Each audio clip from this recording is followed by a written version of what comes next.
Halo pemirsa, apa kabar? Senang sekali saya Astia Dika bisa kembali menemani Anda.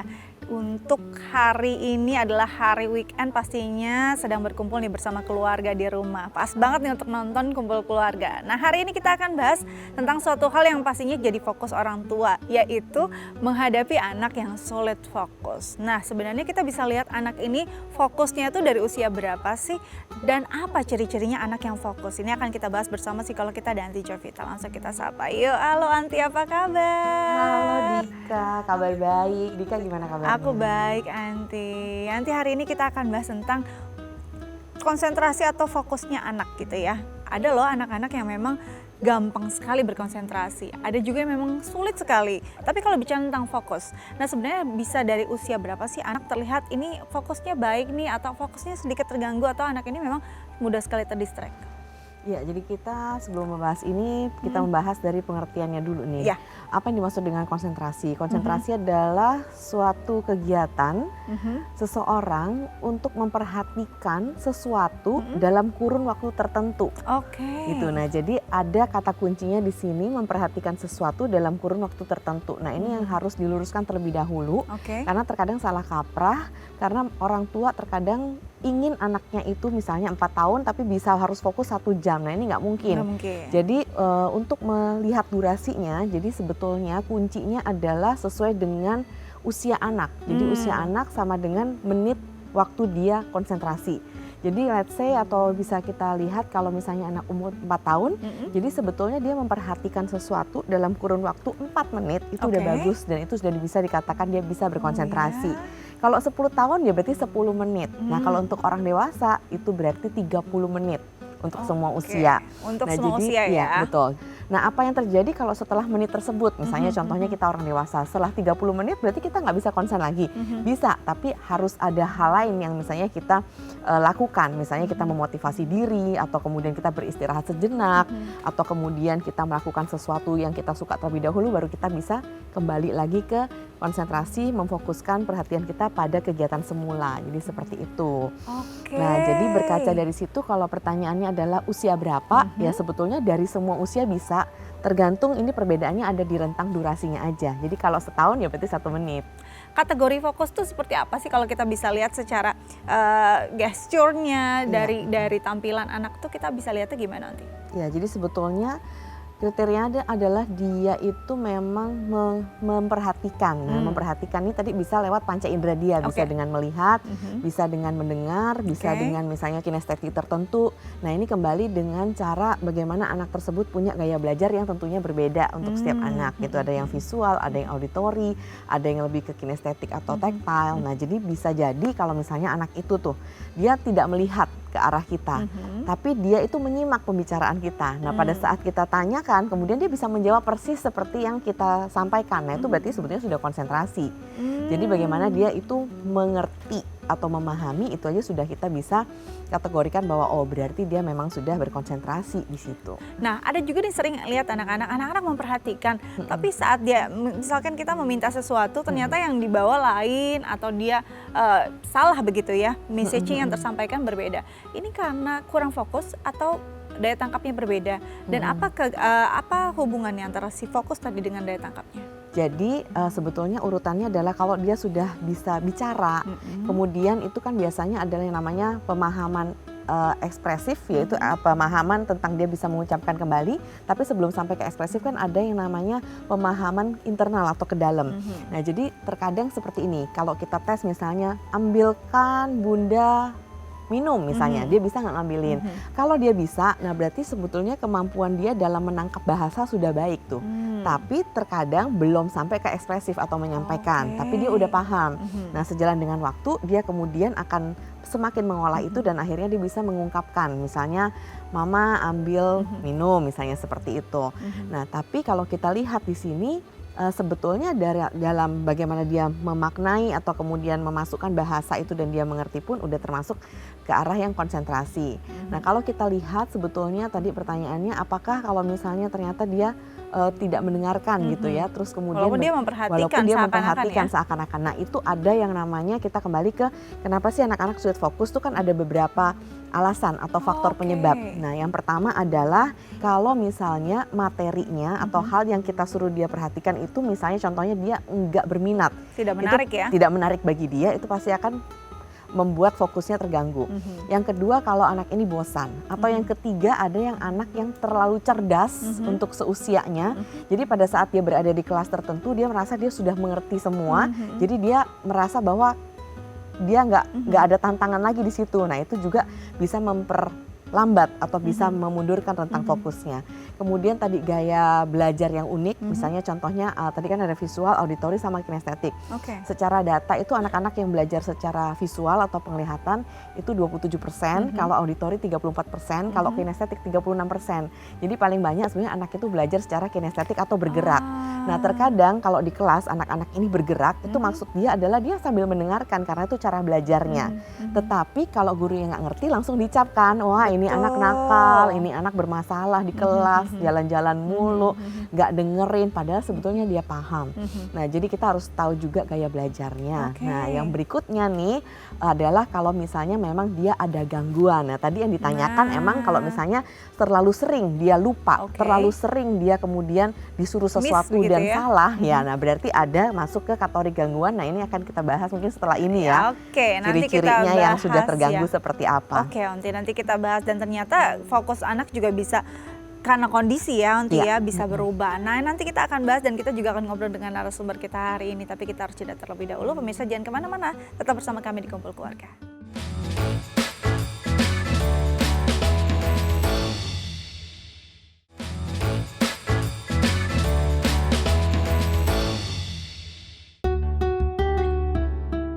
Ya pemirsa, kembali lagi bersama kami di Kumpul Keluarga, masih membahas tentang fokus anak.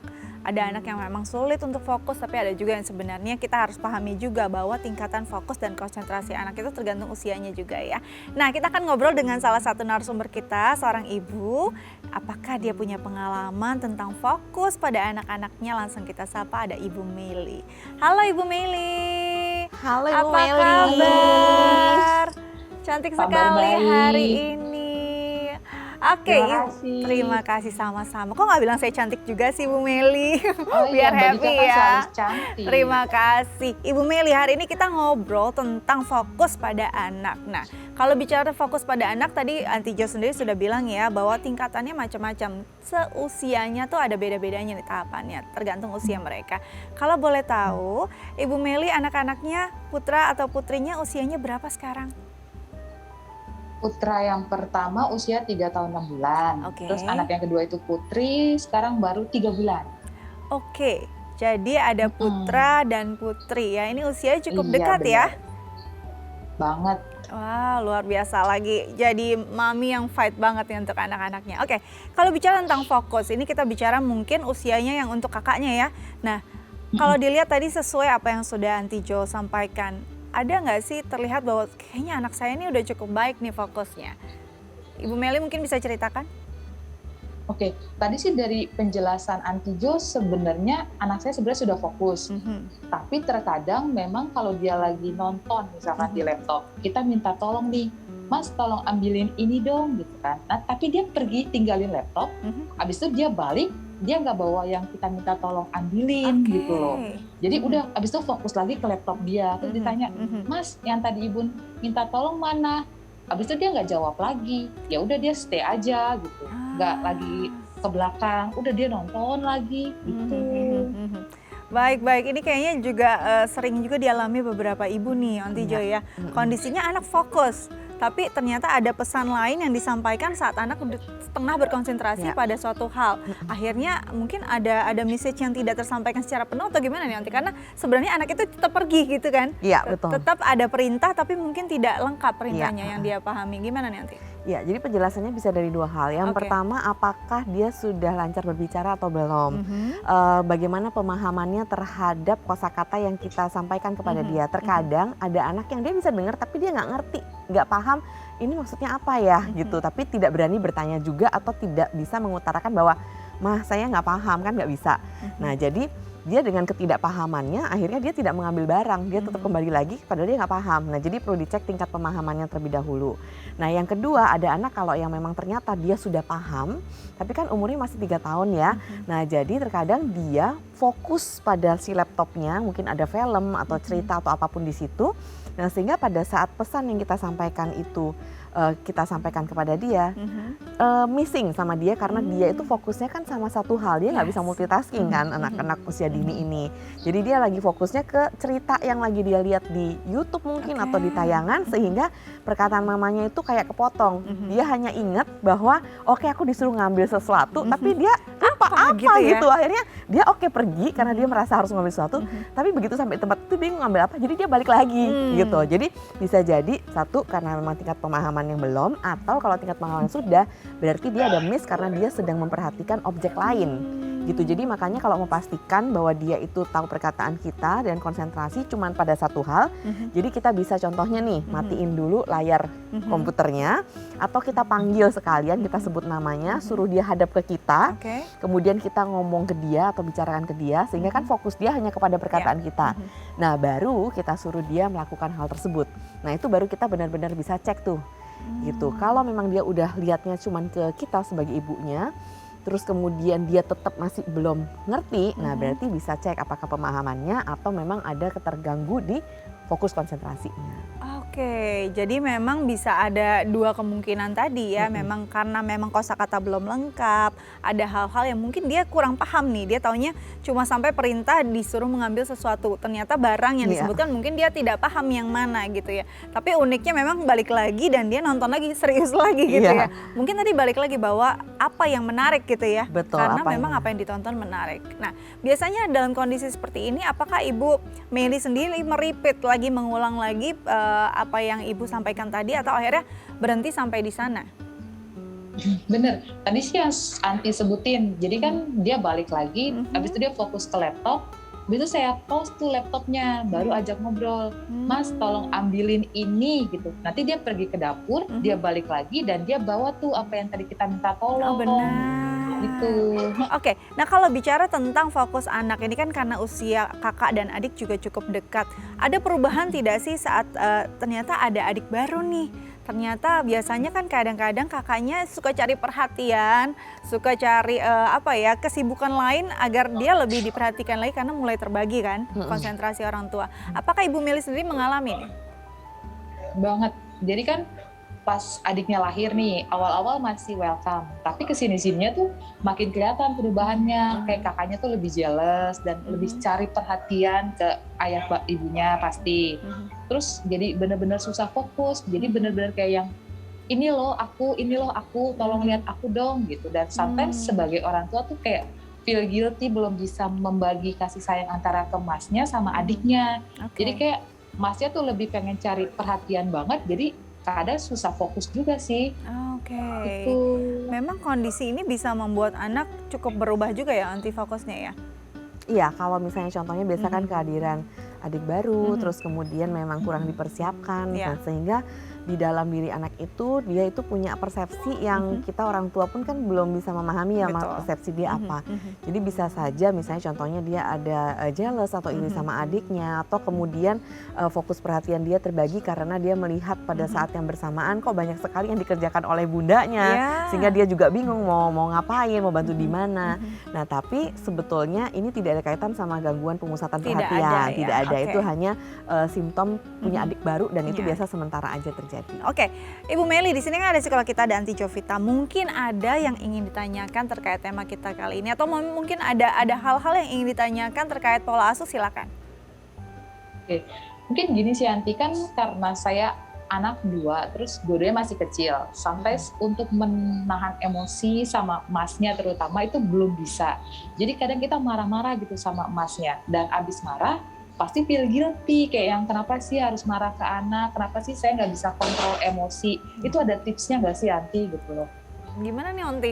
Kadang-kadang habis marah akhirnya kita ngerasa bersalah ya kan? Iya betul, ini sering kali terjadi karena sebetulnya semua ibu-ibu sebetulnya nggak pengen nih marah. Tapi karena situasi kondisi akhirnya memang emosi ini kan kadang spontan ya, kita nggak pengen tapi keluar dengan sendirinya, setelah itu merasa bersalah.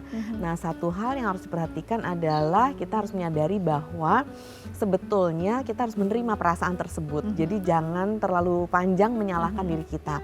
Nah, yang penting adalah next step-nya seperti apa? Next step-nya adalah pada saat kita merasa bahwa perilaku seperti ini yang bisa kemudian memancing emosi kita, maka kita harus lakukan strategi nih. Misalnya yang pertama, pada saat itu akan memicu kemarahan, kita bisa dengan cara menarik nafas beberapa kali. Nah, tarik misalnya contohnya 3-5 kali, kemudian baru kita berespon kepada perilaku anak. Nah, itu akan sangat berbeda nih. Apabila kita tidak menarik nafas atau memberikan ruang buat diri sendiri, dibandingkan kita ambil dulu jeda untuk diri kita sendiri, untuk tarik nafas. Yang kedua, kita bisa minta tolong juga nih sama orang rumah atau pasangan, kalau memang kita termasuk seorang ibu yang susah mengendalikan emosi dalam jangka panjang.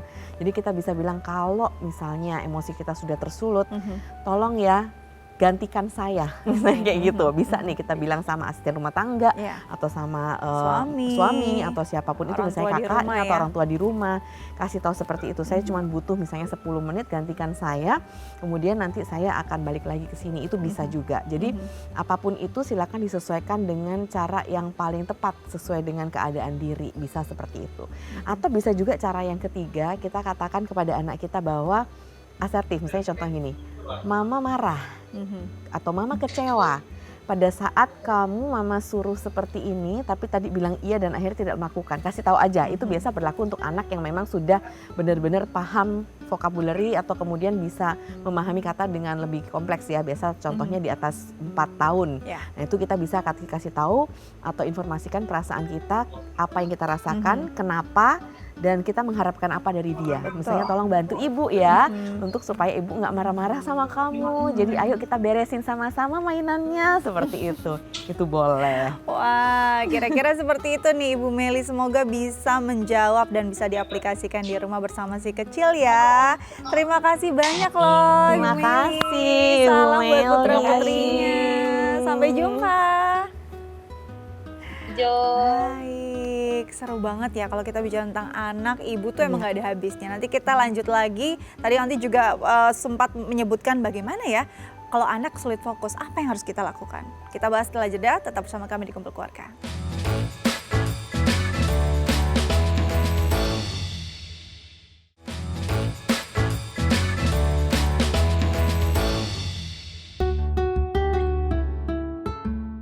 Ya, pemirsa, kembali lagi bersama kami di Kumpul Keluarga, masih membahas tentang fokus pada anak. Nah, kita balik lagi nih ke Antijo. Antijo, kalau tadi bicara tentang sebenarnya tahapannya yang penting anak bisa fokus kok sesuai usianya. Nah, kalau kita bicara pada anak yang memang sudah masuk pada gangguan fokusnya, apa sih ciri-cirinya, Teh? Ya, jadi ciri-cirinya itu kalau kita para psikolog dan psikiater itu berdasarkan dari DSM-5, yaitu Diagnostic and Statistical Manual. Jadi kayak buku acuan yang memang sudah dirangkum secara mendunia oleh para keilmuan. Nah, di situ kenapa 5? Karena itu adalah edisi yang paling baru. Nah, jadi di situ itu ada beberapa kriteria dan minimal harus ada 6 minimal kriteria selama 6 bulan berturut-turut sehingga bisa diambil kesimpulan bahwa seorang anak itu mengalami gangguan pemusatan perhatian dan konsentrasi. Nah, biasanya kita sebut ADD atau Attention Deficit Disorder, atau ada juga yang ADHD, Attention Deficit and Hyperactivity Disorder. Nah, jadi perlu diingat bahwa yang memberikan di sini diagnosis harus memang dari keahlian. Jadi psikolog klinis atau psikiater. Nggak boleh dari misalnya contohnya kita nih tiba-tiba ibu-ibu self-diagnose atau mendiagnosis anaknya sendiri, itu nggak boleh. Karena rangkaiannya panjang sekali dan berkaitan sama ciri-ciri itu sebetulnya banyak. Salah satunya adalah misalnya contohnya dia seringkali tidak bisa memusatkan perhatian pada satu objek tertentu. Kemudian yang kedua sering melupakan barang-barang atau hal-hal yang memang sudah sehari-hari dia lakukan atau harus dia bawa gitu, misalnya pensil, bolpen, kunci, seperti itu. Terus kemudian yang ketiga dia sering tidak bisa memahami instruksi dan melakukannya. Kemudian yang keempat dia juga tidak bisa melakukan tugas sampai selesai. Kemudian yang kelima mudah sekali terdistraksi oleh hal-hal atau gangguan-gangguan di luar. Misalnya contohnya kita sedang belajar, kemudian misalnya contohnya ya ada suara lewat di sekitar kita. Kalau kita secara normal tuh kita bisa memilih, oh aku mau lebih ini nih. Kalau untuk anak yang gangguan pemusatan perhatian, dia akan langsung meninggalkan tugasnya, dia teralih ke hal yang mendistraksinya dan dia lupa bahwa dia harus kembali ke situ lagi. Gitu. Dan kemudian bisa juga bahwa dia itu selalu menghindari tugas-tugas yang berkaitan dengan durasi yang lama. Kemudian bisa juga berikutnya adalah dia misalnya bermain atau belajar atau mengerjakan tugas yang kemudian tidak pernah selesai. Dan masih banyak lagi sebetulnya indikasi-indikasi atau gejala-gejalanya, tapi minimal harus ada 6 diantaranya dalam waktu 6 bulan. Makanya kenapa harus didiagnosis oleh tenaga kesehatan yang bersangkutan, yaitu psikolog klinis atau psikiater. Jadi kalau kita bisa bilang ini sudah dalam tahap gangguan, ini harus 6 kategori itu dalam jangka waktu 6 bulan berturut-turut. Karena bisa jadi karena mungkin tadi kondisinya misalnya anaknya Ibu Meli baru kehadiran baby gitu kan, dia ke distract memang kurang bisa fokus beberapa bulan saja, nanti kembali lagi bukan dimasukkan dalam kategori ada gangguan gitu ya. Betul, dan ada tambahan satu lagi, jadi 6 minimal 6 dalam waktu 6 bulan berturut-turut dan terjadi di 3 setting yang berbeda. Jadi misalnya di sekolah, di rumah, plus misalnya di tempat les atau di tempat saudaranya misalnya pada saat silaturahmi atau apapun itu. Gitu. Kenapa? Karena pada saat misalnya seorang anak kita bisa katakan, oh dia itu nggak bisa menyelesaikan tugas kalau di rumah, tapi kalau di sekolah sama di tempat les dia bisa sampai selesai. Oh berarti enggak ya? Karena ingat ini adalah kalau memang gangguan itu gangguan neurologis, jadi terjadi di neurotransmitter. Jadi nggak mungkin dia bisa milih setting kan? Jadi itu akan terjadi di semua setting kehidupan dia. Minimal 3 tempat yang berbeda, paling tidak ya 3 situasi. Kalau misalkan ternyata di situasi A dia baik-baik saja, hanya di situasi tertentu berarti ada masalah pada situasinya yang mengganggu dia gitu ya. Oke, lalu apa yang bisa dilakukan oleh orang tua untuk bisa menghadapi anak yang memang sudah dalam tahap gangguan fokus? Ya, kalau memang sudah masuk ke diagnosis gangguan fokus, konsentrasi dan pemusatan perhatian, misalnya tadi ADD atau ADHD, itu memang harus melalui proses terapi. Jadi terapi tumbuh kembang kalau untuk anak usia dini, jadi di situ biasanya akan dilakukan assessment atau pemeriksaan terlebih dahulu. Dia kurangnya mulai dari tangga yang mana, misalnya biasanya nih secara kasus dimulai dari gangguan sensori integrasi. Nah jadi akan ada terapi sensori integrasi di situ. Nah kemudian nanti akan diberikan juga terapi konsentrasi, kemudian terapi okupasi, dan di situ akan dilihat setiap orang akan mendapatkan kurang lebih cara terapi yang berbeda sesuai dengan kebutuhannya. Dan biasanya terapinya juga nanti melibatkan orang tua atau orang-orang signifikan others-nya untuk lihat juga proses terapinya supaya terapi ini dilakukan juga di rumah. Sampai kemudian tingkat atensi dan konsentrasinya memang sudah sesuai dengan yang diharapkan dan sesuai dengan tahapan usianya, baru kemudian setelah itu bisa diberhentikan proses terapinya dan dilanjutkan dengan strategi belajar. Oke, jadi memang kalau sudah masuk pada tahap gangguan, ya memang sudah harus berkonsultasi dan ditangani dan juga diterapi oleh tenaga profesional ya. Dan di sini orang tua berperan penting dalam kondisi ini. Onti, terima kasih banyak sudah berbagi bersama kami di Kumpul Keluarga. Tetap jaga kesehatan ya Onti ya. Baik, keluarga Indonesia, semoga tips dari Aunty Jo hari ini dan apa yang kita bahas di Kumpul Keluarga bisa berguna untuk Anda dan orang-orang tersayang di rumah. Saya Astia Dika pamit undur diri, sampai jumpa.